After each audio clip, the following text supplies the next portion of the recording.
जिज्ञान spiritual चॅनलवर आपले स्वागत आहे. ओम नमो भगवते वासुदेवाय. अधिक मासातील आजचा पवित्र अध्याय मन लावून ऐका.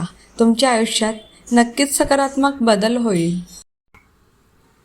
अध्याय 15. उग्रदेवाकडून मणिग्रीवास उपदेश. मणिग्रीव व त्याची पत्नी उग्रदेवाचे म्हणणे ऐकू लागली. त्याने विचारल्यावरून मणिग्रीव आपली कथा सांगू लागला.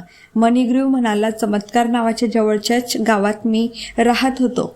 मी धार्मिक व उदार होतो, परोपकारी होतो. पण ग्रहयोगाने माझी बुद्धी फिरली व नीतीने वागू लागलो. स्वैराचार दुराचार करू लागलो. सर्व व्यसने करू लागलो. व्यभिचार केले. वित्तशाठ्य करून अनेकांना फसविले.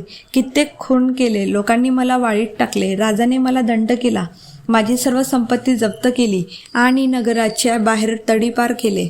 पण ही माझी पत्नी सर्व हालात सतत मजसंगे राहिली व माझ्याशी एकनिष्ठ राहून माझी तिने सेवा केली. मी फार पापी आहे, फार दुःखी आहे.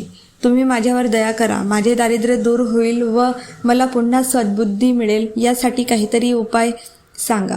उग्रदेव म्हणाला, तू एवढी पापे केलीस, पण तुझ्या मूळ परोपकारी स्वभावाप्रमाणे मला पाणी दिलेस, विश्रांती दिलीस, मला जीवदान दिलेस. ही तुझी सुप्त सद्बुद्धीच होय. तुझे सद्भाग्य आता उदयास येईल, यात काही शंका नको. आता लवकरच अधिक मास येत आहे. त्या महिन्यात काही व्रते केली तर फार मोठे पुण्य लाभते. या लोकी सुख मिळते, स्वर्गातही सुख लाभते, वैकुंठ प्राप्तीही होते. प्रत्यक्ष श्रीकृष्णाने असे वचन दिले आहे. अधिक मास हा पुण्यकृत्यांसाठी सर्वस्वी श्रेष्ठ महिना आहे. तुम्ही त्या मासात श्रीकृष्णाच्या मूर्तीपुढे अखंडपणे तेलाचा किंवा तुपाचा दिवा लावावा. त्यात तिळाचे तेल व 7 धागे असणारी वात घालावी. दिव्यात तूप किंवा उंडीचे तेल सुद्धा चालेल. रोज तुम्ही दोघांनी श्रीकृष्ण स्मरणपूर्वक नदीत स्नान करावे. पुरुषोत्तम देवाची पूजा करावी. नैवेद्य दाखवावा. दिवा रात्रंदिवस तेवत ठेवावा. तुम्हाला वेद म्हणण्याचा अधिकार नाही, पण सर्व उपासनांपेक्षा अधिक मासात करावयाचे हे व्रत फार प्रभावी आहे. तुमचे सर्व मनोरथ पूर्ण होतील.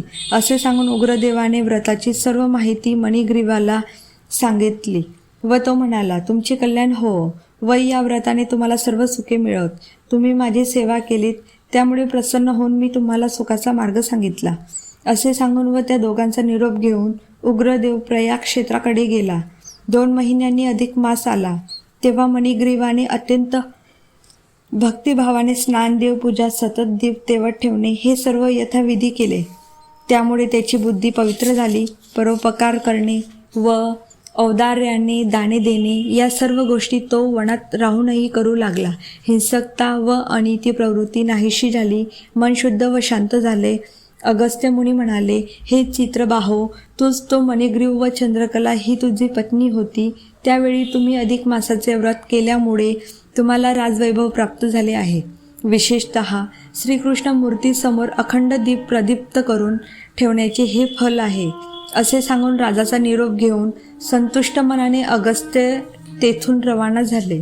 चित्रबाहूने उर्वरित आयुष्यात सत्कर्मेच केली व पत्नीसह त्याला वैकुंठात सायुज्य मुक्ती मिळाली. अधिक मास महात्म्य अध्याय 15 समाप्तम. ही अधिक मासाची कथा तुम्हाला आवडली असेल तर लाईक, शेअर आणि सबस्क्राईब नक्की करा. जर तुम्ही ही कथा दुसऱ्यांना शेअर केली व त्यांनी ही कथा ऐकली, त्याचेही पुण्य तुम्हाला मिळेल.